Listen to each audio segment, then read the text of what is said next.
Elders എപ്പോഴും ഞങ്ങളോട് പറയായിരുന്നു അവിടെ പോകരുതെന്ന്.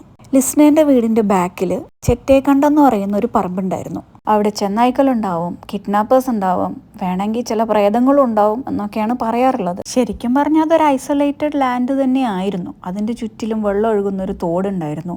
അവിടെ എത്തണമെങ്കിൽ ആ തോട് ചാടിക്കടന്ന് വേണം പോകാൻ വേണ്ടിയിട്ട്. പിന്നെ അവിടെ ഒരു മനുഷ്യനെ ഞങ്ങൾ ഇതുവരെ കണ്ടിട്ടില്ല. ഞങ്ങൾക്ക് പോകരുത് എന്നുള്ള വാണിംഗ് ഉള്ളത് കൊണ്ടും നിറയെ മാങ്ങയുള്ള മാവ് ആ പറമ്പിലുള്ളത് കൊണ്ടും സ്വാഭാവികമായിട്ടും ഞങ്ങൾ ആരും കാണാണ്ട് അങ്ങോട്ട് പോകാറുണ്ടായിരുന്നേ. അങ്ങനെ ആ ഒരു ദിവസം വന്നു, ഞങ്ങൾ നല്ലൊരു പാഠം പഠിച്ച ദിവസം.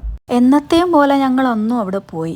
മാങ്ങ പെറുക്കുക എന്ന് പറഞ്ഞാൽ ഒരു വലിയ ടാസ്ക്കാണ്. നല്ലോണം ഫോക്കസ് ചെയ്ത് നോക്കണം. എന്താണെന്ന് വെച്ചാൽ അതിനകത്ത് നിറയെ കാടും വീണ് കിടക്കുന്ന ഇലകളും ഒക്കെയാണ്. അത്രയും പേടിയോടെ മാങ്ങ തപ്പിക്കൊണ്ടിരുന്ന ഞങ്ങളുടെ മുന്നിലേക്ക് കൃത്യമായിട്ട് 2 മാങ്ങ വന്ന് വീണു. അത് കഴിഞ്ഞിട്ടൊരു അശരീരിയും 2 മാങ്ങയും കൂടി വേണം എങ്ങൾക്ക്. ഞങ്ങൾ രണ്ടാളും ഞെട്ടിത്തെറിച്ച് ചുറ്റും നോക്കി. ഒരു മനുഷ്യൻ പോലും ഇല്ല. കയ്യിൽ കിട്ടിയ മാങ്ങയും വൃത്തിയിൽ പിടിച്ചിട്ട് തോടും ചാടിയ ഒരു ഓട്ടാണ്. ഞങ്ങൾ ഓടിയ വഴിക്ക് പിന്നെ പുല്ല് മുളച്ചിട്ടുണ്ടാവില്ല. ഞങ്ങൾ ഓടുമ്പോഴും ആ ശബ്ദം ഇങ്ങനെ ഒച്ചത്തിൽ ചിരിക്കുന്നത് കേൾക്കുന്നുണ്ടായിരുന്നേ. വീട്ടിലെത്തി നടന്ന കാര്യം ആരോടും പറയാൻ പറ്റാണ്ട് പേടിച്ചെറിണ്ട് ഞങ്ങൾ അവിടെ ഇരുന്നു. പക്ഷെ ഞങ്ങളവിടെ പിന്നെയും പോയിട്ടാ. ആ പോക്കിന്റെ വിശേഷങ്ങൾ ഞാൻ അടുത്ത റീലിൽ പറയാവേ. അതുവരെ ബൈ.